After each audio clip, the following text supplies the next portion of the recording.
Hi friends, welcome to ఇట్ల చిన్నారి. మనం ఈరోజు సీఎం రేవంత్ రెడ్డి బయోగ్రఫీ చూద్దాం. ఈ వీడియోని అయితే లాస్ట్ వరకు స్కిప్ చేయకుండా వినండి. రేవంత్ రెడ్డి 1969 నవంబర్ 8న తెలంగాణ రాష్ట్రం నాగర్ కర్నూల్ జిల్లా వంగూరు మండలం కొండారెడ్డి గ్రామంలో జన్మించాడు. చిన్నప్పటి నుండి రాజకీయాల్లో ఇతనికి కొంచెం ఆసక్తి ఎక్కువే అని చెప్పొచ్చు. ఇతని తండ్రి పేరు అనుమాల నరసింహారెడ్డి, తల్లి పేరు రామచంద్రమ్మ. రేవంత్ రెడ్డి వాళ్ళ నాన్న వ్యవసాయం చేస్తుండేవాడు.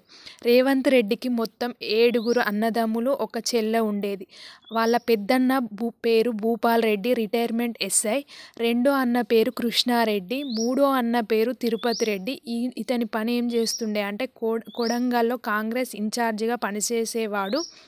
నాలుగో అన్న జగదీశ్వర్ రెడ్డి యుఎస్లో స్థిరపడ్డాడు. మరో 2 సోదరుల పేరు ఏంటంటే ఒక అతని పేరు కొండాల్ రెడ్డి, ఇంకో అతని పేరు కృష్ణారెడ్డి. వీళ్ళిద్దరు వ్యాపారం చేస్తున్నారు. మరో సోదరుడు కొండాల్ రెడ్డి, రేవంత్ రెడ్డి. వీళ్ళిద్దరు అయితే కవల పిల్లలు అని చెప్పొచ్చు. ఇప్పుడైతే రేవంత్ రెడ్డి గారు సీఎం అయ్యారు, మనకు తెలిసిన విషయమే. రేవంత్ రెడ్డి గారు 10వ తరగతి వరకు ప్రభుత్వ పాఠశాలలో చదివాడు. ఇంటర్ ప్రైవేట్ కాలేజీలో చదివారు. డిగ్రీ వచ్చేసి ఏవీ కాలేజ్ ఆర్ట్లో చదివి ఫైన్ ఆర్ట్స్లో BA పూర్తి చేశాడు. ఏవీ కాలేజ్లో విద్యార్థుల సమస్యలపై పోరాడి క్లాస్ లీడర్ అయ్యాడు. డిగ్రీ పూర్తయ్యాక 1990లో ప్రింటర్ కెరియర్ స్టార్ట్ చేశాడు. ఆ తర్వాత ప్రింటింగ్లో కొంచెం మంచి స్థాయికి ఎదిగాడని చెప్పొచ్చు. ఆ తర్వాత వాళ్ళ అన్నయ్యతో కలిసి రియల్ ఎస్టేట్లో చేశాడు. బాగా అది రియల్ ఎస్టేట్ కూడా మంచిగా బలపడ్డది. ఆర్థికంగా ఇబ్బందుల నుండి మంచిగా ఎదిగాక సేవా కార్యక్రమాలు చేయడం, అనాథలకు పేదలకు పెళ్లిళ్ళు చేయడం మొదలుపెట్టాడు. కేంద్ర మాజీ మంత్రి కాంగ్రెస్ లీడర్ జైపాల్ రెడ్డి తమ్ముడి కూతురు గీతారెడ్డిని లవ్ చేసి పెళ్లి చేసుకున్నాడు. వీరికి ఒక కూతురు కూడా జన్మించింది. ఆ కూతురి పేరు నైమిషా. 2001 వరకు వ్యాపారం, సేవా కార్యక్రమాలు చేస్తుండేవాడు. 2001లో కేసీఆర్ టీడీపీ నుండి బయటికి వచ్చి టీఆర్ఎస్ పార్టీని పెట్టి సంచలనం సృష్టించిన విషయం అందరికీ తెలిసిందే.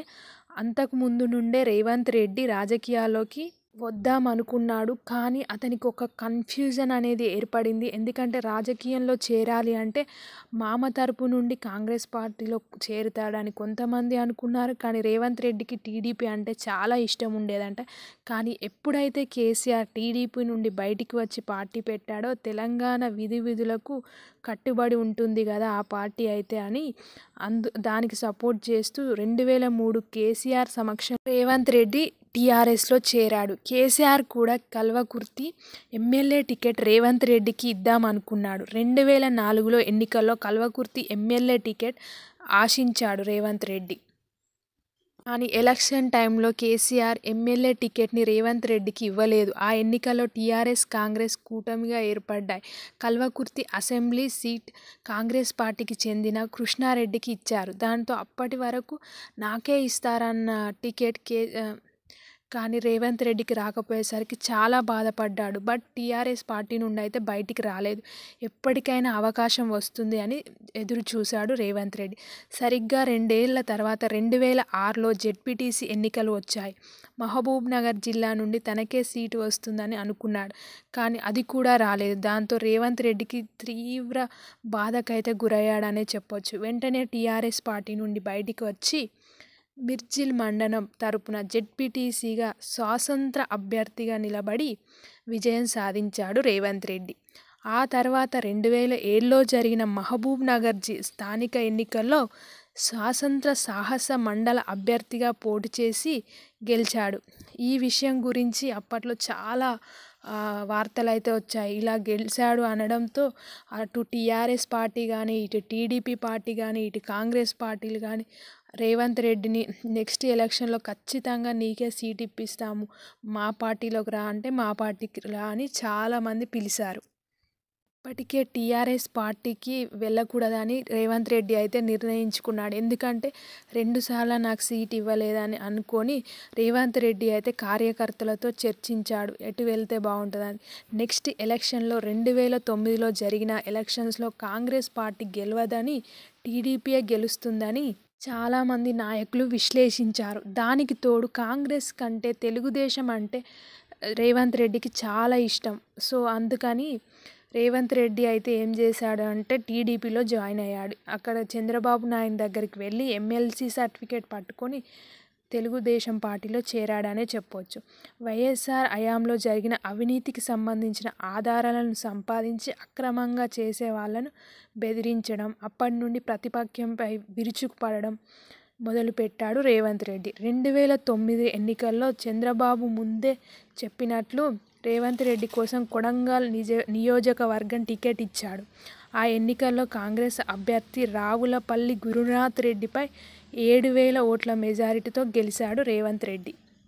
ఇతను గెలిచిన సమయంలో టీడీపీ అయితే అధికారంలోకి రాలేదనే చెప్పొచ్చు. కానీ అప్పటికైనా చంద్రబాబు చెప్పినట్లు నడుచుకుంటూ చంద్రబాబుకు అయితే ఇష్టంగా మారాడు రేవంత్ రెడ్డి. అసెంబ్లీలో వైఎస్ఆర్కు ధీటుగా సమాధానాలు ఇస్తూ అసెంబ్లీలో ఒక టీడీపీ లీడర్కి మంచి బలం ఇచ్చాడు రేవంత్ రెడ్డి. 2009లో వైఎస్ఆర్ మరణంతో ఆంధ్రప్రదేశ్ రాజకీయాలు పూర్తిగా మారాయనే చెప్పచ్చు. అప్పుడే కేసీఆర్ తెలంగాణ ఉద్యమం స్టార్ట్ చేశాడు. టీడీపీ పరిస్థితి అయితే కన్ఫ్యూజన్లో పడిపోయింది. తెలంగాణకు మద్దతు ఇస్తే సీమాంధ్ర ప్రజలకు కోపం వస్తుంది, ఒకవేళ తెలంగాణకు వ్యతిరేకమైతే తెలంగాణ ప్రజలకు కోపం వస్తుందని చంద్రబాబు అతను ఏం చేయలేని పరిస్థితిలో ఉండేసరికి ఆ సమయంలో మంచి నాయకులు రేవంత్ రెడ్డి లాంటి నాయకులు అయితే ఇబ్బందులు ఎదుర్కొన్నారనే చెప్పొచ్చు. దాంతో చంద్రబాబుని ఒత్తిడి చేయడం మొదలుపెట్టారు. తెలంగాణ ఇవ్వడానికి రెడీగా ఉన్న సమయంలో చంద్రబాబు మద్దతు ఇవ్వడం జరిగింది. అలా ఎందుకు ఇచ్చాడంటే సీమాంధ్ర ప్రజలను కూడా నొప్పించకుండా ఉండాలనే దానితో. ఇక రేవంత్ రెడ్డి విషయానికి వస్తే తన కొడంగల్ నియోజకవర్గ ప్రాంతాన్ని అయితే చాలా అభివృద్ధి చేశాడనే చెప్పచ్చు. ఎందుకంటే కాంగ్రెస్ పార్టీలు అభివృద్ధిలో ఉన్నప్పుడు అయితే అంతలా చేయలేదని ఆ ప్రజలే ఏం చేశారంటే మళ్ళీ 2014లో కొడంగల్ ప్రజలు రేవంత్ రెడ్డిని మళ్ళీ గెలిపించారు. అయితే తెలంగాణ రాష్ట్రం విడిపోయి కొత్త రాష్ట్రం ఏర్పడింది అదే సమయంలో. ఇక రేవంత్ రెడ్డి సడన్గా 50 లక్షల లంచం తీసుకున్నప్పుడు రెడ్ హ్యాండెడ్గా దొరికాడు. 2015లో జైల్లో పెట్టారు రేవంత్ రెడ్డిని. ఇదే సమయంలో తన కూతురికి పెళ్లి ఫిక్స్ అయింది, పెళ్లి డేట్ కూడా ఇచ్చారు. ఏం చేయాలన్న డైలమాలో చంద్రబాబు నాయుడు, భువనేశ్వరి అంగరంగ వైభవంగా తన కూతురు పెళ్ళి అయితే జరిపించారు. ఈ పెళ్లికి రేవంత్ రెడ్డి కేవలం అతిథిగా వచ్చి మళ్ళీ జైలుకే వెళ్ళిపోయాడు. అదైతే బాధాకర విషయమే. బెయిల్ పైన వచ్చిన రేవంత్ రెడ్డి బహిరంగంగా టీడీపీలో ఉంటే ఏం జరగదని చంద్రబాబు నాయుడికి, రేవంత్ రెడ్డికి ఇద్దరికీ అర్థమైంది. చంద్రబాబు కూడా నెక్స్ట్ ఎలక్షన్లో 2018లో జరగబోయే కాంగ్రెస్తో వాళ్ళ దానిలో జాయిన్ అవ్వడమే బెటర్ అని అనుకున్నాడు. రేవంత్ రెడ్డి కాంగ్రెస్ పార్టీలో తెలివిగా చేర్పించాడు చంద్రబాబు నాయుడు. కానీ ఆ ప్లాన్ అయితే ఫెయిల్ అయిందనే చెప్పచ్చు. ఏ పార్టీతో అయితే వ్యతిరేకంగా ఉన్నారో అదే పార్టీలతో చేరే వరకు చంద్రబాబు పైన అయితే చాలామంది విమర్శించారు. అతన్ని ఉన్న గౌరవం కూడా అంటే పోయిందనే చెప్పవచ్చు చంద్రబాబు నాయుడు పైన. తర్వాత రేవంత్ రెడ్డి కూడా కాంగ్రెస్లో చేరే ముందే టీడీపీ పార్టీని తిట్టకూడదని చెప్పి, నన్ను కానీ విమర్శించకూడదని చెప్పి అందులో అయితే చేరాడని చెప్పవచ్చు. ఆ నియమాలకైతే కాంగ్రెస్ పార్టీ ఒప్పుకుందంట.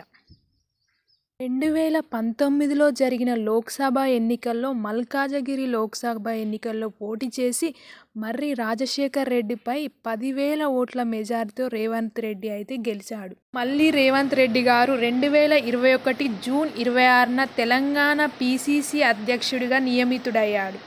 2021 జూలై 7న తెలంగాణ రాష్ట్ర కాంగ్రెస్ వ్యవహారాల ఇన్ఛార్జ్ మాణిక్యం ఠాగూర్ సమక్షంలో అధ్యక్షుడిగా ప్రమాణ స్వీకారం చేశాడు. PCC అధ్యక్షుడిగా 2023 ఎన్నికల ప్రచారంలో 6 గ్యారంటీలు ఇస్తానని ప్రచారం చేశాడు. 6 గ్యారంటీలు ఏమనగా 1. ఉచిత బస్సు సౌకర్యం, 2. ప్రతి మహిళకు 2,500, 3. పింఛన్ 4,000, 4. 2 లక్షల రుణమాఫీ, 5. రైతు బంధు 7,500 ఎకరానికి, 6. ఉచిత విద్యుత్. వీటితో సహా 420 గ్యారంటీలు ఇచ్చాడు. ఈ గ్యారంటీలన్నీ నమ్మి ప్రజలు అయితే ఓట్లు వేసి కాంగ్రెస్ ప్రభుత్వాన్ని గెలిపించారని చెప్పొచ్చు.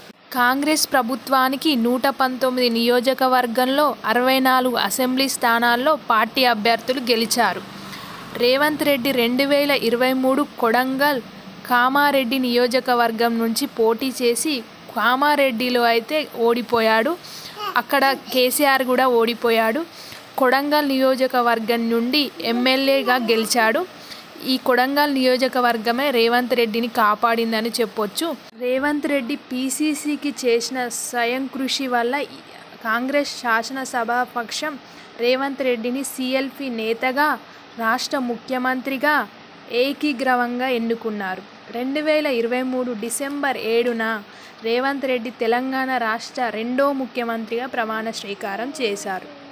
ఇక్కడికి సీఎం అయ్యాక రేవంత్ రెడ్డి పాలన ఎలా ఉందో అవన్నీ ఇంకొన్ని వీడియోస్ పెడతాను, అందులో చూడండి. మీకైతే ఈ వీడియో నచ్చినట్లయితే లైక్ చేయడం అయితే అస్సలు మర్చిపోవద్దు. అలాగే సబ్స్క్రైబ్ చేయండి. ఎందుకంటే నా ఛానల్ పెట్టి ఈ డిసెంబర్ 23కి 1 year అవుతుంది. 1 yearలోగా 1000 సబ్స్క్రైబర్స్ కావాలి. ఇప్పుడైతే నాకు 953 అయ్యారు. మీరు కూడా నా ఛానల్ సబ్స్క్రైబ్ చేయండి. మిమ్మల్ని అయితే మర్చిపోను. Thanks for watching.